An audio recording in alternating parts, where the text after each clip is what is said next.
Hi, Eric. Welcome to the Power Talk show powered by Business Talks Weekly. Thank you so much for joining us, joining our channel today. Before we start our conversation, can you tell us a bit about your background and what inspired you to develop a new health tech app? Sure. So a little bit about my background. I've been doing government health IT for about 25 years and had done that through various corporations and decided to leave that corporate world and kind of start some ventures on my own and had been involved in a startup previously. And during that process, I came up with the idea. Essentially, there was a light bulb moment that really helped me explore the area of environmental factors as a determinant of health. My sister has rheumatoid arthritis, and one time she came down one morning and said, "Hey, Eric, you ought to develop a mobile app that would track my rheumatoid arthritis and the weather variables that are associated with flare ups or symptoms occurring, right? In the case of that, it's like barometric pressure and weather front changes and precipitation and thunderstorms, various things like that that might cause a rheumatoid arthritis flare up or symptom. And so it kind of just initially it struck me just as, environmental factors as a determinant of health were really neglected by the medical community. And it felt like that was an area of interest of mine. And so I kind of explored it, did my own little research, and kind of came up with respiratory conditions, obviously, because that is impacted from a weather perspective or environment perspective. It's affected by pollutants, it's affected by allergens, it's affected by weather variability. And so that was very interesting to me. There are other areas like cardiovascular health, and then there's things like migraines and headaches, arthritis and joint pain. But I really began to explore the impacts of some of these things from a negative health outcome perspective. And when I looked at respiratory health and specifically exacerbations or respiratory distress, exacerbations is a nice word, but respiratory distress is actually what's occurring for these patients. They're having difficulty breathing, and that's because of, the air we breathe is polluted, or the air we breathe has allergens that impact us. And so as I started to explore that, I realized that there were lots of ER visits. There were lots of inpatient hospital stays associated with that. There were a lot of frequent symptoms. And, 10 people a day in the United States die of an asthma attack every day in the US. And this is also premature mortality. These are what I call potentially preventable asthma exacerbations or exacerbations for COPD or various things like that as well. And then what happened over the last several years is there's just been growing evidence of the intersection between environmental triggers and health deterioration, as well as the emergence of health conditions, right? And so now you're beginning to read things about wildfire smoke affecting pregnant women that have babies, in utero, right? And so they're developing asthma. Those babies are developing asthma as children. We're seeing a wide range of discoveries as we do more and more research that's beginning to correlate that. So as I started that, as I kind of explored these areas, I realized there was an opportunity.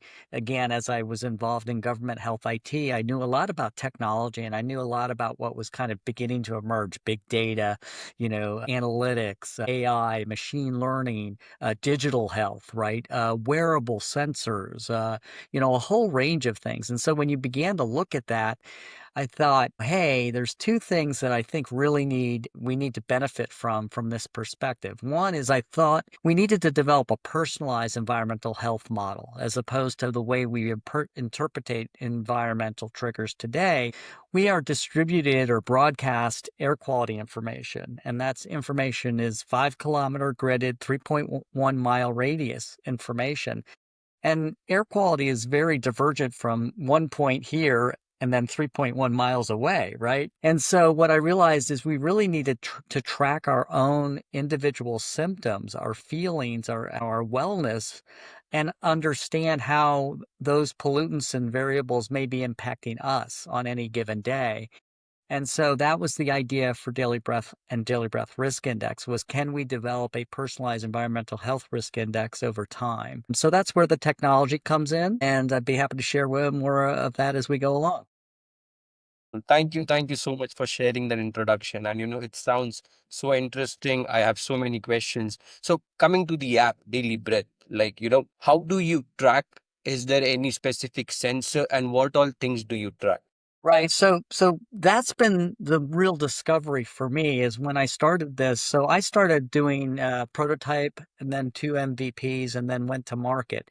And during that process, I was really surprised to discover that the way we track air quality was really, really pretty poor. And so, when I started, my original data source for like pollutants was the EPA Air Now data, which is only about 125 air quality sensors distributed across the entire United States. Right.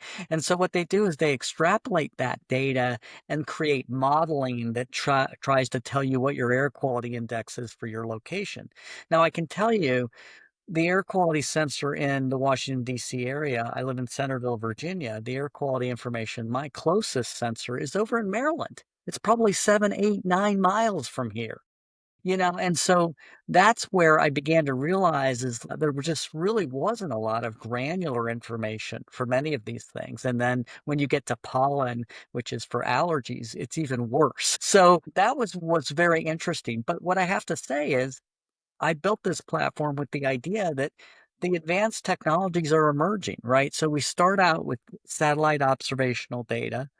Then we have fixed sensor networks that are trying to be distributed around the world.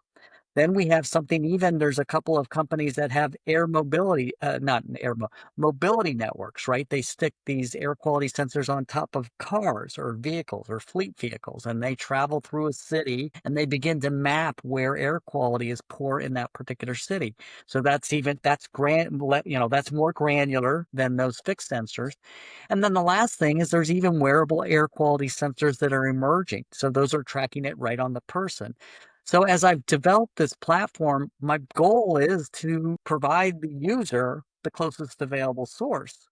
So imagine, if you will, if you have a wearable air quality sensor, then the PM 2.5 and ozone reader that's being drawn from ozone measurement that's being drawn from that particular wearable is the data that you will actually visually see on the app. So, So it's the idea that, you're distributing an app that's trying to get people in the process of recognizing that they want more and more granular data, that they yeah, want to actually personalize their understanding of the impacts on their health. And that's going to require, growth in the industry so that you can actually meet the market, right? And, uh, you know, re, in the last couple of months, I've had a lot of people that I've shared with, unfortunately, I was 10 years ahead of my time. I started this process, in 2015, and it's taken a very long time to get to a point where the market's matured so that I can build my platform, begin to grow my user base, and then really have a platform available as these emerging technologies just make it a richer and richer experience for the user. absolutely. Makes sense. Makes sense. So, Eric, as you collect so much data, how are you trying to utilize this data? Are you trying to provide the users with information about how they can take care about their health if the AQI Right, rises? right. So there's a whole range of things that are included in what I call the daily breath forecast. My vision was right now, I want to provide an alternative experience for those people who are vulnerable to environmental triggers. And so right now, the model is I go to my weather, right? My weather app, and I look at the air Yes. quality, which is a very The inbuilt passive, mobile app, which is across it's with iOS, Android, and all right. applications. Right, and Yeah. it's a very passive experience because it's just another component of weather, and it's basically not providing you what I describe as actionable insights, right? Yeah. So within the app, there's two things. So besides the pollutants and besides your own personalized risk index, there's also something called an impact summary and recommendations. And so the impact summary, what that is, it's trying to tell you what are the prevailing factors that might make today more difficult for you as someone who's vulnerable, right? So if you look at the heat going on, right, on the East Coast or across the US, um, hot temperatures and high humidity are extremely problematic for vulnerable populations for two reasons. One is the heat and humidity make you more physically vulnerable, susceptible, right? Your body is less capable, let's say, of preventing a physiological response. And the actual pollutants, because they're denser in hot temperatures, are more easily inhalable. And therefore, they're more problematic for your airways. And then you could potentially have an asthma attack or an asthma exacerbation. So, we provide some information about the impact. Why are these different variables potentially impactful to you? And then what are some recommendations? I call them suggested actions, right? So maybe you should wear a mask out. Maybe you should, if you're going outside today, maybe you should run in the morning as opposed to late in the afternoon when it's hotter. There's a whole range of things that you can make recommendations. And that's why when I say asthma attacks are potentially preventable, what are we trying to do? We're trying to change the paradigm. We want, this is not a sickness and treatment paradigm. This is a preventative action and wellness paradigm. And we know that we can provide the user enough information that they'll take that action. Maybe they need to purchase an air purifier for their home, right? I also think that the other component of it is one of the things that we do that's unique is we actually track on a map where the person is experiencing the actual symptom. So when they record a symptom, then they actually have another filter for risk, right? Because they can see where within their community they've experienced symptoms. And what's Yeah. interesting about that is we're actually crowdsourcing symptoms as well. So we have a community symptom map, and you could begin to see where various people like you who have asthma are having symptoms in the community. And that's very interesting as well, because that becomes a proxy for where is pollution bad in the community? Where should we potentially implement clear air initiatives or climate change mitigation and things like that? Understood. Understood. So basically, you are suggesting and giving them precautionary measures. So, Eric, I just want to understand, are you in the later future build a wearable device and add these features into the device so that it keeps tracking and providing and guiding information to the user? So the app is what I envision now is we will start to incorporate with various technologies that are out there, whether it's via APIs or whether it's via Bluetooth enablement. Right. That's what's unique about the wearables is they're now offering Bluetooth enablement. And so I can connect to some of these wearables to draw in that more granular data, right? That's where, when you keep talking about how the industry needs to progress, right? We need enabling technologies that permit us to gather the data more effectively if we're going to be able to turn that data into actionable insights that drive change for the user, right? And that's one of the things that we have to, wait for the industry to kind of catch up to the software. The software is being developed that's beginning to interface with the users, but the richness of that experience really is going to benefit from the advances in technologies that occur. And that's in a wide range of areas from indoor air quality sensors. Because again, like I said, that perfect vision is my actually draws on the closest source. If you're not wearing a wearable, but you have an indoor air quality sensor, we want to track the indoor air quality in your home and recognize, oh, okay, if you had a symptom in your home, then maybe your home is where you need to focus your preventative action, those kinds of things. So that's where we're really beginning to develop some relationships. I'm talking recently to one of those mobility plays. The interesting thing, though, each of these different approaches has different business opportunity. Let's say it that way, right? So in this particular case, the mobility play, well, how are they deploying, right? They're deploying by city. And in urban air pollution, we recently have learned is a really serious problem, and in particular for younger people, for children, right? And so in this particular case, they're starting to have conversations in a particular city with a series of pediatricians. How do we leverage their data? And then what I'm talking to them about is, well, can I integrate your data into Yeah. my platform? And then maybe as part of the package, besides providing the data to a pediatrician, we actually provide daily breath to a caregiver, like a parent. And so then we begin to develop those technologies that will interface between the parent and the pediatrician about the child's asthma or experience of asthma in their community.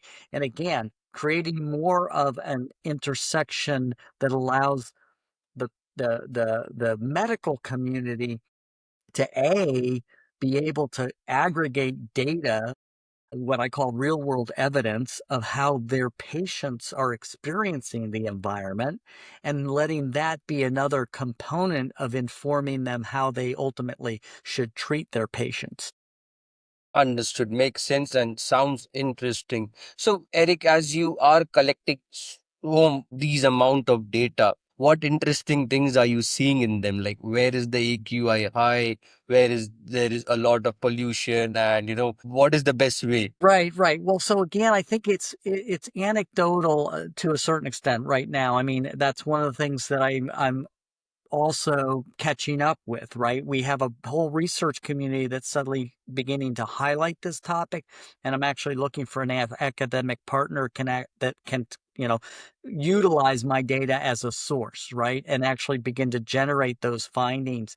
But we are definitely seeing things like the spiking around the wildfire smoke events and the impacts that's having on communities. I can also tell you, I can just look at the community symptom map, and I can really zoom in, and I can look at the pins on that map, and I can realize, wait a second, a great majority of them, maybe 70% of them, are right next highways, right? So traffic pollution, is clearly a serious problem in communities. And we don't talk about that a lot. But I mean, again, it's like, yes, it's greenhouse gas emissions, but it's actually these traffic corridors where the air quality is the worst. And that's been one of the more revealing things about the actual map that we're looking at with symptoms. I think one of the things also that's very interesting, and I'll just kind of extend this a little bit, is the profile. The user is able to input what medications they actually are taking.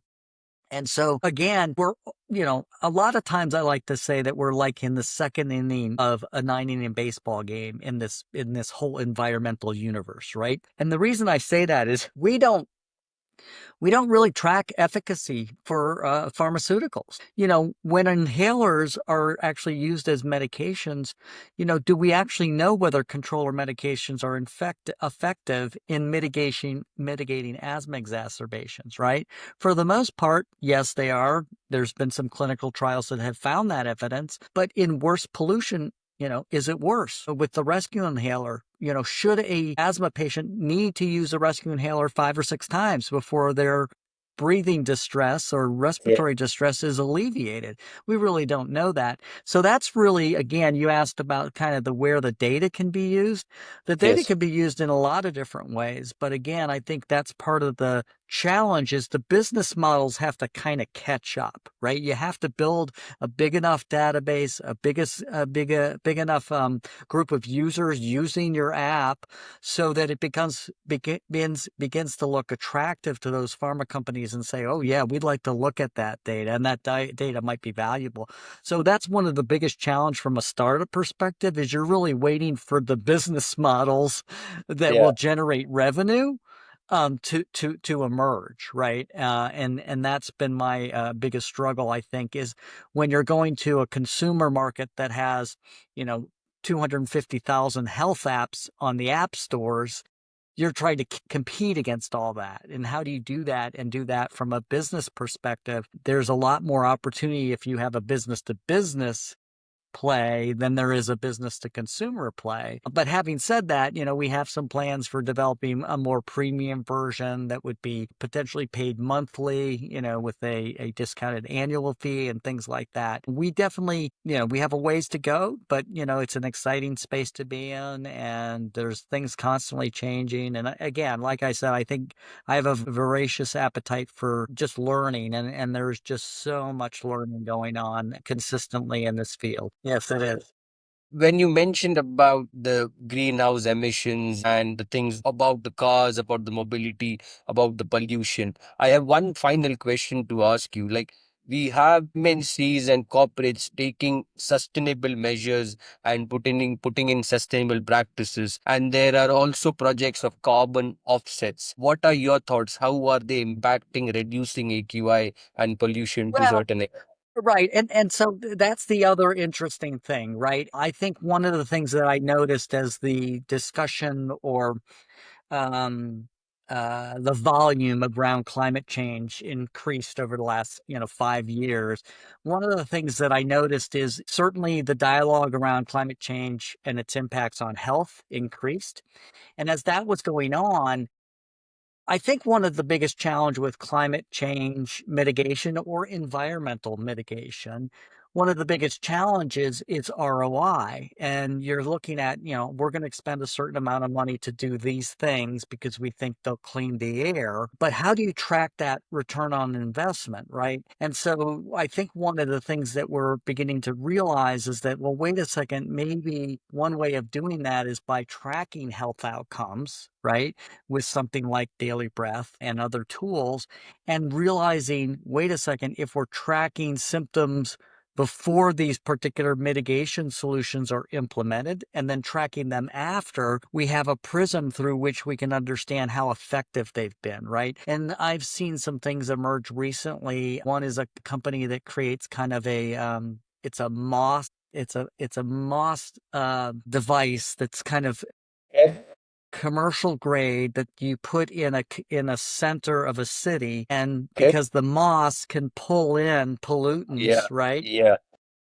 It cleans the air, right? So that's one example. There's another company I've come across that actually is building these industrial air purifiers that they stick alongside, streets, right? And so the idea is that there's a street and then there's these purifiers and then there's where people are walking on the other side, right? And so those types of companies where they're cleaning the air or that are introducing, carbon back into the atmosphere, right? Those kinds of things. We need tools to track the outcomes that are associated with health, people's health, so that we can understand what is that actual material impact on that community or on those individuals. And like I said, I think, we're starting to see those solutions emerge. We're trying to develop those models. I mean, one of the things that I've been involved in is connecting more recently with exposomics researchers and folks like that, so that we're looking at how can we document how people are experiencing the exposures, but also look at, what's the full value chain of here's what they're experiencing.